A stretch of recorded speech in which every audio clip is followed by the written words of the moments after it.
Price lord. ದೇವರ ಅತಿ ಪರಿಶುದ್ಧ ನಾಮಕ್ಕೆ ಸ್ತೋತ್ರವಾಗಲಿ. ಮತ್ತೊಂದು ದಿನವನ್ನು ಕಾಣುವಂತೆ ದೇವರು ನಮಗೆ ಸಹಾಯ ಮಾಡಿದ್ದಕ್ಕಾಗಿ ಸ್ತೋತ್ರ.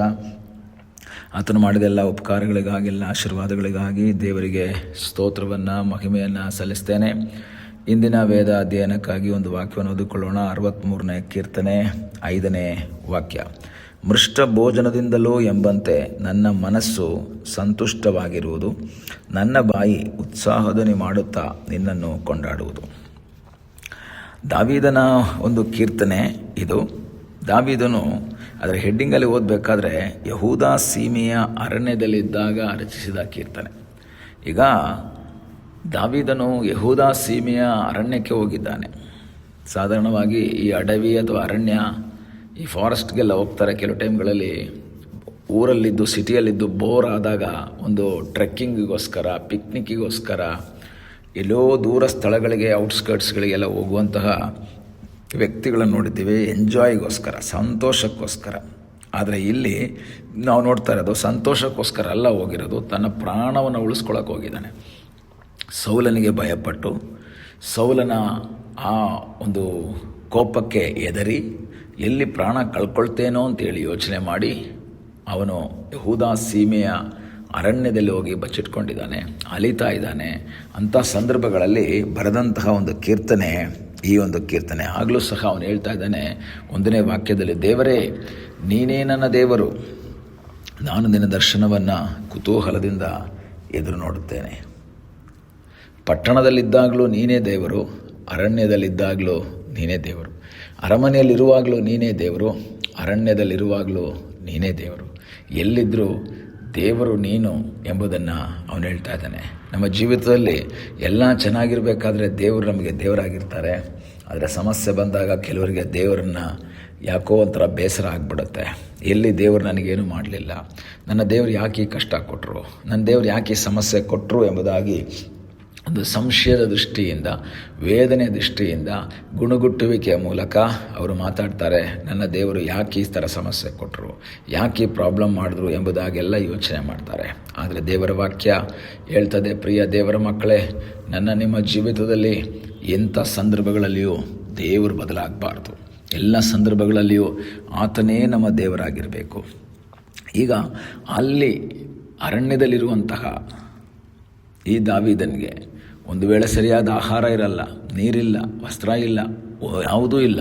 ಆದರೆ ಅವನು ಹೇಳ್ತಾ ಇದ್ದಾನೆ, ನನಗೆ ಆಹಾರ ಇಲ್ಲದೆ ಇರ್ಬೋದು, ನನಗೆ ವಸ್ತ್ರ ಇಲ್ಲದೆ ಇರ್ಬೋದು, ಹೊಸ ವಸ್ತ್ರ ಇಲ್ಲದೆ ಇರ್ಬೋದು, ನೀರು ಕುಡಿಯೋಕ್ಕಿಲ್ಲದೆ ಇರ್ಬೋದು, ಮನೇಲಿ ಒಳ್ಳೆ ಊಟ ಮಾಡ್ತಾ ಇದ್ದವನು, ಜನರ ಜೊತೆ ಇದ್ದವನು, ಒಡನಾಟ ಇದ್ದವನು, ಫ್ರೆಂಡ್ಸ್ ಇಲ್ಲ, ಕುಟುಂಬದವರಿಲ್ಲ, ಯಾರೂ ಇಲ್ಲ.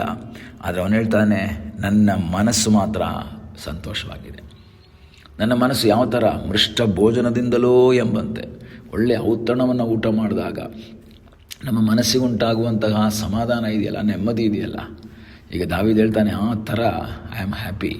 ಎಲ್ಲಿ? ಅರಣ್ಯದಲ್ಲಿ.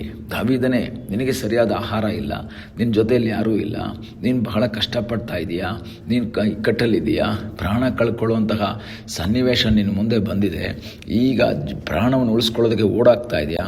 ಆದರೆ ದಾವೀದನ ಹೇಳ್ತಾನೆ, ಹೌದು, ಅದೆಲ್ಲ ಸತ್ಯನೇ. ಆದರೆ ನನ್ನ ಮನಸ್ಸಲ್ಲಿ ದೇವರ ಮೇಲೆ ಒಂದು ಸಂತೋಷ ಇದೆ. ನನ್ನ ಮನಸ್ಸು ನಂಬಿಕೆಯಿಂದ ಮುಂದೆ ಸಾಗ್ತಾ ಇದೆ. ಯಾಕೆ ಗೊತ್ತಾ? ನೀನು ನನಗೆ ಸಹಾಯಕನು. 7ನೇ ವಾಕ್ಯದಲ್ಲಿ ನೋಡ್ತೇವೆ, ನೀ ನನಗೆ ಸಹಾಯಕನಾಗಿದ್ದೀಯಲ್ಲ.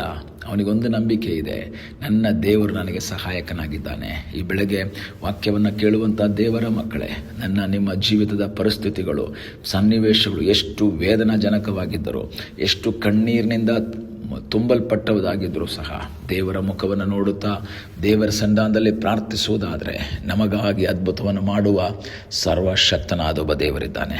ನಮಗಾಗಿ ಜಯವನ್ನು ಕೊಡುವಂತಹ ಒಬ್ಬ ದೇವರು ಜೀವಿಸ್ತಾ ಇದ್ದಾನೆ. ಆತನು ನಮ್ಮ ಸಂಗಡ ಇರ್ತಾನೆ. ಆತನು ನಮ್ಮ ಜೀವಿತದಲ್ಲಿ ಬಿಡುಗಡೆಯನ್ನು ಕೊಡ್ತಾನೆ. ನನ್ನ ಮನಸ್ಸು ಸೋತು ಹೋಗಬಾರ್ದು, ನನ್ನ ಮನಸ್ಸು ದುಃಖ ಪಡಬಾರ್ದು, ಯಾವಾಗಲೂ ಹ್ಯಾಪಿಯಾಗಿರಬೇಕು, ಯಾವಾಗಲೂ ಸಂತೋಷವಾಗಿರಬೇಕು. ಯಾವ ರೀತಿ? ಮೃಷ್ಟ ಭೋಜನದಿಂದ ಸಂತೋಷ ಉಂಟಾಗುವ ಹಾಗೆ. ನಂತರ ಅವನು ಹೇಳ್ತಾನೆ, ನನ್ನ ಬಾಯಿ ಉತ್ಸಾಹಧ್ವನಿ ಮಾಡುತ್ತಾ ನಿನ್ನನ್ನು ಕೊಂಡಾಡುವುದು. ಹೌದು ಪ್ರಿಯ ದೇವರ ಮಕ್ಕಳೇ, ನಮ್ಮ ಜೀವಿತದಲ್ಲಿ ಸನ್ನಿವೇಶಗಳು ಯಾವುದೇ ಬಂದರೂ, ಸನ್ನಿವೇಶಗಳು ಎಂಥ ರೀತಿಯಲ್ಲಿ ನಮ್ಮನ್ನು ವೇದನೆ ಪಡಿಸಿದರೂ ಸಹ ನಮ್ಮಲ್ಲಿ ಒಂದು ನಂಬಿಕೆ ಇರಬೇಕು, ನನ್ನ ದೇವರು ನನ್ನ ಸಂಗಡ ಇದ್ದಾನೆ, ನನ್ನ ದೇವರು ನನಗಾಗಿ ಕಾರ್ಯ ಮಾಡ್ತಾನೆ, ನನ್ನ ದೇವರು ನನಗೆ ಬಿಡುಗಡೆಯನ್ನು ಕೊಡ್ತಾನೆ ಎಂಬುದಾಗಿ ದೇವರಲ್ಲಿ ಆಶ್ರಯಿಸಿ ನಂಬಿಕೆಯಿಂದ ಮುಂದೆ ಸಾಗುವುದಾದರೆ ನಮಗಾಗಿ ಅದ್ಭುತವನ್ನು ಮಾಡುವ ಸರ್ವಶಕ್ತನಾದ ಒಬ್ಬ ದೇವರಿದ್ದಾನೆ.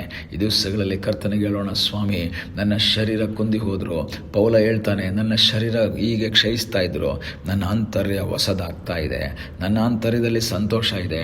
ದಾವೀದನು ಹೇಳ್ತಾ ಇದ್ದಾನೆ, ನಾನು ಪ್ರಾಣ ಉಳಿಸ್ಕೊಳ್ಳೋದಕ್ಕಾಗಿ ಓಡಿ ಬಂದಿದ್ದೇನೆ, ಅರಣ್ಯದಲ್ಲಿ ಅಲಿತಾ ಇದ್ದೇನೆ, ಸರಿಯಾಗಿ ಊಟ ಇಲ್ಲ, ತಿಂಡಿ ಇಲ್ಲ, ಹಂಗಂತ ಹೇಳಿ ನನ್ನ ಮನಸ್ಸಲ್ಲಿ ಬೇಸರ ಇಲ್ಲ, ನನ್ನ ಮನಸ್ಸು ಸಂತೋಷವಾಗಿದೆ. ಯಾಕೆ ಸಂತೋಷವಾಗಿದೆ? ಅವನಲ್ಲಿ ಒಂದು ನಂಬಿಕೆ ಇದೆ, ನನ್ನ ದೇವರು ನನ್ನ ಸಂಗಡ ಇದ್ದಾರೆ, ನನ್ನ ದೇವರು ನನ್ನ ಜೊತೆಯಲ್ಲಿದ್ದಾರೆ, ಆ ದೇವರು ನನಗಾಗಿ ಅದ್ಭುತವನ್ನು ಮಾಡ್ತಾರೆ. ಈಗಲೇ ಸಮಯದಲ್ಲಿ ದೇವರ ಮುಖವನ್ನು ನೋಡುವಂಥ ದೇವರ ಮಗುವೆ, ನಿನಗಾಗಿ ಅದ್ಭುತವನ್ನು ಮಾಡುವ ಸರ್ವಶಕ್ತನಾದ ಒಬ್ಬ ದೇವರಿದ್ದಾನೆ. ನಿನ್ನ ಮನಸ್ಸು ಯಾವಾಗಲೂ ಸಂತೋಷವಾಗಿರಲಿ, ಹ್ಯಾಪಿಯಾಗಿರಲಿ. ದೇವರು ನಿನ್ನ ಜೀವಿತದಲ್ಲಿ ಅದ್ಭುತವನ್ನು ಮಾಡುವುದಕ್ಕೆ ಶಕ್ತನಾಗಿದ್ದಾನೆ. ಕಣ್ಣುಗಳನ್ನ ಮುಚ್ಚೋಣ, ಪ್ರಾರ್ಥಿಸೋಣ. ನಮ್ಮನ್ನು ಬಹಳವಾಗಿ ಪ್ರೀತಿ ಮಾಡುವ ಪರಲೋಕದ ತಂದೆಯೇ, ಈ ಸಮಯಕ್ಕಾಗಿ ಸ್ತೋತ್ರ. ಈ ಸಮಯದಲ್ಲಿ ಮತ್ತೊಂದು ಆವರ್ತಿ ನಿನ್ನ ಸನ್ನಿಧಾನದಲ್ಲಿ ನಮ್ಮನ್ನೇ ನಾವು ಸಮರ್ಪಿಸ್ತೇವೆ. ತಲೆಬಾಗಿರುವಂಥ ನಿನ್ನ ಮಕ್ಕಳನ್ನು ಆಶೀರ್ವಾದ ಮಾಡಪ್ಪ. ನಿನ್ನ ಕೃಪೆ, ನಿನ್ನ ಆಶೀರ್ವಾದ, ನಿನ್ನ ಸಾನ್ನಿಧ್ಯ ನಿನ್ನ ಮಕ್ಕಳ ಸಂಗಡ ಇರಲಿಪ್ಪ. ದೇವರೇ, ಮನಸ್ಸು ಸೋತು ಹೋಗದೆ, ಬೇಸರಗೊಳ್ಳದೆ, ಯಾವಾಗಲೂ ಸಂತೋಷವಾಗಿರುವ ಹಾಗೆ ನೀನು ನಿನ್ನ ಮಕ್ಕಳಿಗೆ ಸಹಾಯ ಮಾಡು ಎಂಬುದಾಗಿ ನಾವು ಪ್ರಾರ್ಥಿಸ್ತೇವೆ. ಪ್ರಾರ್ಥನೆಯನ್ನು ಕೇಳಿದಕ್ಕಾಗಿ ಸ್ತೋತ್ರ, ಯೇಸುವಿನ ನಾಮದಲ್ಲಿ ತಂದೆಯೇ, ಆಮೇನ್. God bless you.